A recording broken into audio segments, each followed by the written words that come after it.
देख रहे हैं बिंदास बोल, और बिंदास में हम आपके सामने जो मुद्दा लेकर आए हैं देश में वर्तमान स्थिति का, इस पर अब तक के सारे कॉलरों ने यही बात को कहा है। हमने आपके सामने स्थिति रखी, हमने स्थिति के कारण रखे, कारणों के परिणाम रखे कि क्या परिणाम हो सकते हैं अगर ऐसी स्थिति बनेगी तो, और अब हम उपाय की तरफ जाएंगे, क्योंकि बिंदास बोल में हम हमेशा स्थिति, कारण, परिणाम और उपाय की दिशा में चर्चा करते हैं। हमारे साथ एक और अतिथि जुड़ गए हैं, पीताम्बर मनोज जी, जो कि भारत स्वाभिमान ट्रस्ट के कार्यकर्ता है। मनोज जी, आपका स्वागत है हमारे साथ। इस वक्त दोनों लाइव में गेस्ट मनोज जी हैं और फोन पर भी मनोज जी है, इसलिए मैं मनोज पीताम्बर जी, आपको मैं पीताम्बर कहूं तो हमारे दर्शकों को शायद समझने में ज़्यादा आसानी होगी। हम इस कार्यक्रम में अब तक दर्शकों को पूछ चुके हैं लाइव में, और अब तक के सारे लोगों ने इस बात को कहा है कि यह आपात से भी बदतर स्थिति है। आप क्या कहेंगे भारत स्वाभिमान ट्रस्ट के कार्यकर्ता के नाते? पीताम्बर जी।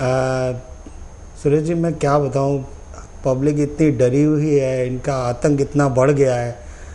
जिस सेक्टर में चाहिए, चाहे वो हमारे सिक्योरिटी लेवल पे हो, चाहे हमारे देश की अर्थव्यवस्था हो, मनमानी, पूरा मनमाना, पब्लिक से ना पूछना, ना पब्लिक का कोई लेना, पब्लिक को इतना कुचला जा रहा है, इतनी वो डरी हुई है कि वो मोव कभी भी फट सकता है। नहीं, लेकिन क्या स्वामी रामदेव का या आपने किया हुआ जो आंदोलन जिस तरीके से कुचला गया, उसके बाद आपकी तरफ से कोई खास रिएक्शन नहीं आया उसका?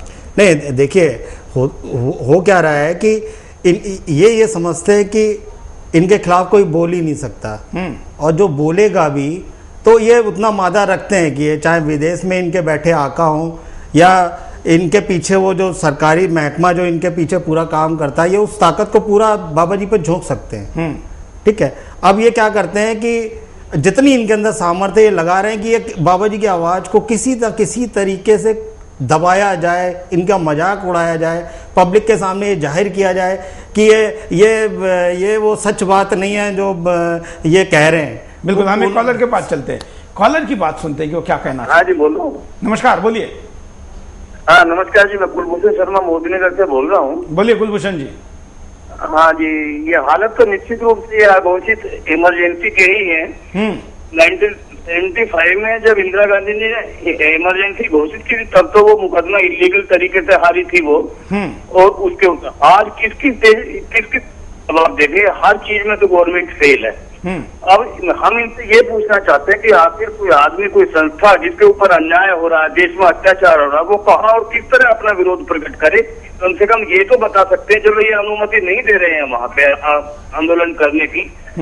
देखा जाए तो जिनको आंदोलन करना होता है, सुभाष चंद्र बोस ने भी बिना हथियार के विदेशों से अपने सेना आजाद हिंद फौज के निर्माण कर लिया था। बाबा रामदेव और अन्ना हजारे के पास भी कोई सेना नहीं है, लेकिन पूरा देश इन्होंने इकट्ठा कर लिया है।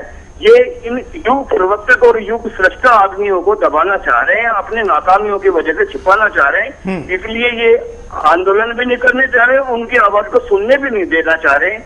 ये देश के लिए बहुत ही ज्यादा हितकारी कदम। बिल्कुल, धन्यवाद मनोज जी। अभिव्यक्ति की स्वतंत्रता का कौन सा तरीका सरकार व्यक्त करने के लिए खाली छोड़ रही है? सड़क पर उतरकर आप आंदोलन नहीं कर सकते, चलो बैठकर अनशन करना चाहे वो भी नहीं कर सकते, अनशन को बैठने नहीं दे रहे, इसलिए सोशल नेटवर्किंग साइट पर, फेसबुक पर या ट्विटर पर, ऑर्कुट पर या अन्य जो भी साइटें हैं उनके ऊपर अपनी अभिव्यक्ति करें, वो भी नहीं करने दे चाह रही है। तो सरकार करना क्या चाहती है? यहाँ तक कि SMS नहीं करने देना चाहती, इसलिए 200 SMS का रोज का एक लिमिट डाला हुआ है, जो दुनिया में कहीं पर भी नहीं है, तानाशाही देशों में भी नहीं है।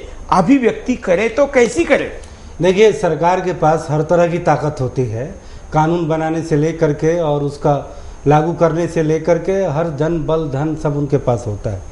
आज जो हम कहते हैं कि चौथा खंभा मीडिया, जिसे कि अभिव्यक्ति की स्वतंत्रता के नाम पर एक स्वतंत्र और स्वच्छंद रूप से काम करने का वो मिला है, उनको प्लेटफॉर्म मिला है, लेकिन वो अभी कई तरीकों से सरकार के शिकंजे में है, चंगुल में है, और सरकार अप्रत्यक्ष रूप से, परोक्ष रूप से उन्हें कई तरीके से तंग करती है, उनके आर्थिक हितों को नुकसान पहुंचाती है, उनको ऑपरेशन करने में जितनी तरह की जो बाधाएं हैं वो खड़ी करती है।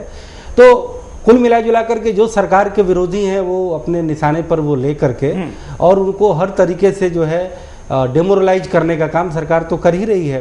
बिल्कुल, लेकिन एक बात, मतलब समाजशास्त्र ये कहता है कि दुनिया में या इतिहास को भी अगर हम रेफरेंस में ले लें तो जब शासक छोटी छोटी अभिव्यक्ति से डर जाता है और उसको अभिव्यक्त करने से रोकता है तो इसका मतलब है कि वो डर गया है। बिल्कुल बिल्कुल। तो क्या सरकार डर गई है? हाँ, सरकार डर गई है, क्योंकि देखिए सरकार को ये मालूम है कि वो पहला टर्म चुनाव जीत गई थी लुभावनी आर्थिक घोषणाओं के जरिए, किसानों के कर्जे माफ करके और मनरेगा जैसी करप्ट स्कीम ला करके। लेकिन ये तो अभी भी हो सकता है। हाँ, अभी भी दोबारा ऐसे घोषणा हो सकती है, लेकिन मुझे लगता है कि इस बार जन असंतोष काफी ज्यादा है, जिसकी शुरुआत महंगाई से हुई और सरकार जो है लगातार वो तरीके अपना रही है जो कि अस्थायी समाधान नहीं कर सकते। भ्रष्टाचार मुक्त भारत जो है इस देश की तमाम समस्याओं का स्थायी समाधान है। मैं भी ये मानता हूं कि केवल लोकपाल से भ्रष्टाचार दूर नहीं होगा, लेकिन लोकपाल के बहाने कम से कम इस देश में भ्रष्टाचार जैसे विषय पर सर्वत्र चर्चा हो रही है। बिल्कुल, ये सबसे बड़ी सफलता है। तो अगर किसी के भी आंदोलन को या कोई भी ऐसे फोरम है, अगर उस फोरम को दबाने का काम सरकार करती है तो ये अलोकतांत्रिक है, अनैतिक है और सरकार को सीधे सीधे सरकार के करतूतों को पर्दाफाश करती है।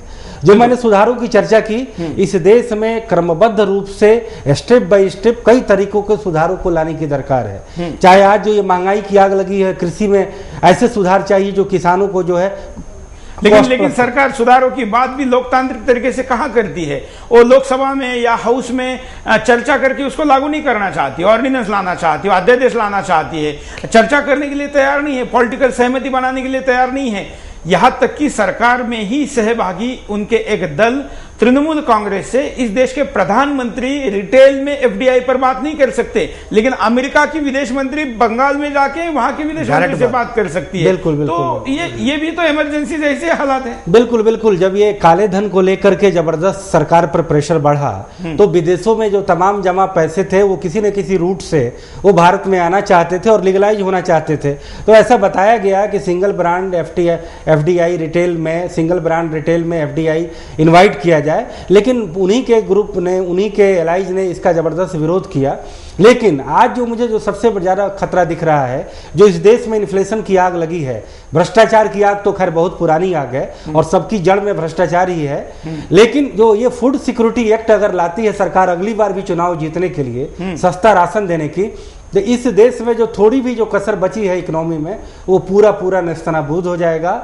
और ये सरकार पॉलिटिकल तरीके से इस देश में तमाम बुराइयों को अभी भी पनपा रही है और पहले से पनपा रही थी, आगे भी पनपाएगी। आर्थिक दृष्टि से भी हालात जो है अब बद से बदतर हो चुके हैं और जो ये आंदोलनों को लेकर के जो दबाने का काम किया जा रहा है, तो ये कुल मिला जुला करके देश की स्थिति एक विस्फोटक स्थिति बन गई है। बिल्कुल। हम उपाय पर नजर डालते हैं कि क्या उपाय हो सकते हैं, देखिए। शक्ति का सरकार तुरंत जनता को अनशन की अनुमति दे। जनता का हक है अनशन करना। जब जनता सरकार के कार्यों को पसंद नहीं करती तो उसके पास एक ही चारा बचता है। अगर सरकार ही जनता के हक को दबाएगी तो फिर कैसे देश में लोकतंत्र की नींव मजबूत होगी? सरकार जनता की मांगों को माने। जब जनता शांतिपूर्वक आंदोलन कर रही हो तो ऐसे में सरकार को जनता की मांगों पर विचार करना चाहिए। आज सरकारें ऐसा नहीं करती तो जनता भड़क जाती है और वो अपने रास्ते खुद चुनने लगती है। सरकार भ्रष्टाचारियों पर कार्रवाई करे। सरकार भ्रष्टाचारियों पर कार्रवाई करने के बजाय उनका बचाव कर रही है। ऐसे में जरूरी हो जाता है कि सरकार भ्रष्टाचारियों को सरकार से बाहर करे और जनता की लूटी हुई संपत्ति को उनसे वापस ले। जनता भ्रष्ट सरकार के खिलाफ संगठित हो। सरकार नहीं चाहती कि देश में भ्रष्टाचार खत्म हो, क्योंकि इससे भ्रष्टाचारियों की तिजोरी नहीं भरेगी। ये नेता देश के लिए नहीं, अपनी जेबें भरने के लिए काम करते हैं। काले धन को जनता की संपत्ति घोषित किया जाए। जनता की मांग को मानते हुए काले धन को जनता की संपत्ति घोषित किया जाए। अगर सरकार जनता की मांग पर ऐसे कदम उठाती है तो इससे जनता को भी अपना हक मिल जाएगा और सरकार की छवि भी सुधरेगी। तो ये उपाय हो सकते हैं। हम अपने अतिथि के भी सुझाव लेंगे कि क्या उपाय हो सकते हैं, लेकिन हम आपको एक पैकेज दिखाएंगे जिसमें हम आपको कंपैरिजन बता रहे, तुलना कर रहे कि तब की स्थिति और आपकी स्थिति। देखिए, उस वक्त भी देश का युवा सरकार से खफा था, आज का युवा भी सरकार से खफा है। उस वक्त जेपी ने संपूर्ण क्रांति की लौ जलाई थी, आज अन्ना रामदेव संघर्ष कर रहे हैं।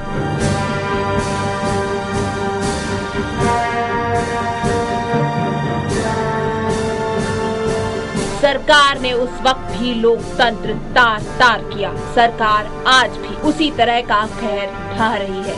उस वक्त भी देश में उबाल था, आज भी देश उबल रहा है।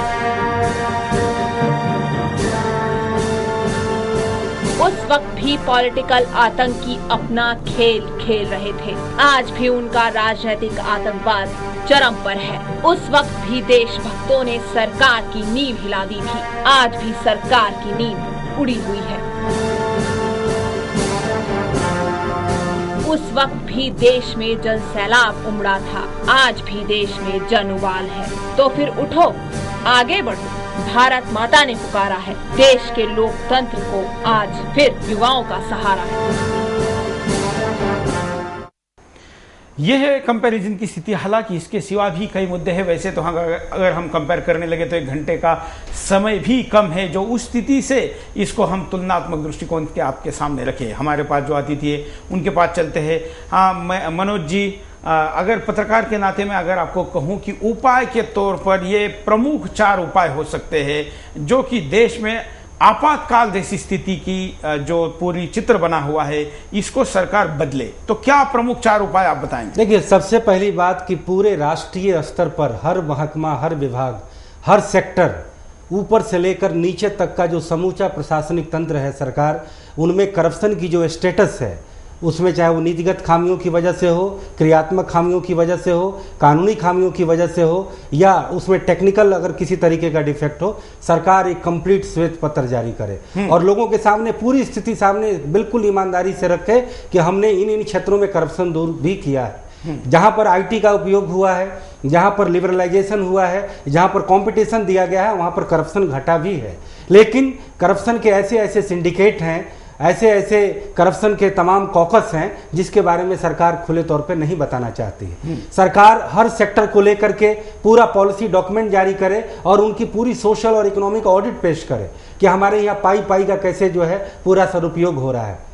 सरकार एक नेशनल अकाउंटेबिलिटी ब्यूरो का गठन करे जिसमें जितने 1.5 करोड़ जो सरकारी एम्प्लॉई हैं और जितने जो पॉलिटिकल पर्सन हैं, 850 MP, 5000 MLA और तमाम कॉरपोरेटर और लाखों लोकल लेवल के रिप्रेजेंटेटिव, सबकी संपत्ति का पूरा कंप्लीट ब्यौरा जो है लोगों के समक्ष रखा जाए।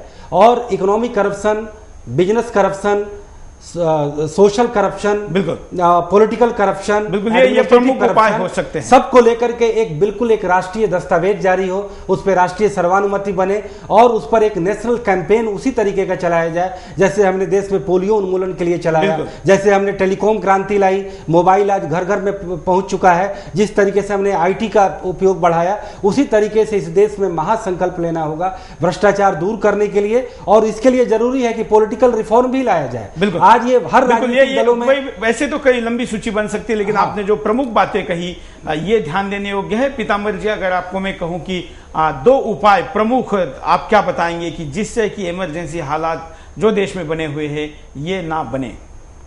देखिए, सबसे पहले तो जन लोकपाल बिल, जो लोकपाल बिल स्ट्रांगली लागू हो जाना चाहिए। दूसरा ये है कि हमारी CVC का जो केस है वो स्वायत्तता बजाय सरकारी हाथों में, ये आम जनता और आम जो लोगों के पास हो वो अपना अधिकार यूज कर सकें अपनी ये चीजें हो। आप अपने भी दर्शकों ने भी कई उपाय बताए, ये सारे उपाय क्या सरकार जानती नहीं? क्या सत्ता में बैठे हुए लोग इस चीज को समझते नहीं? तो इसका जवाब है हाँ, समझते हैं, लेकिन 2 प्रमुख कारण हैं जिनसे ये समझते हुए भी इसको नासमझी में परिवर्तित करते हैं। एक सत्ता की मदमस्ती, और ये मस्ती होती है जो कि अन्याय निर्माण करती है, और दूसरा सत्ता में दोबारा आने के लिए जो पैसा चाहिए, ये वर्तमान व्यवस्था को अगर हम तोड़ देंगे तो दोबारा सत्ता में आने के लिए जो पैसा चाहिए वो कहां से खड़ा होगा? इसका पर्यायी प्लान सरकार के पास नहीं है या किसी राजनीतिक दल के पास नहीं है। मुझे लगता है ये 2 बड़े कारण हैं। इन 2 बड़े कारणों का जब तक हम उपाय नहीं खोजते तब तक ये स्थिति बदलना मुश्किल है।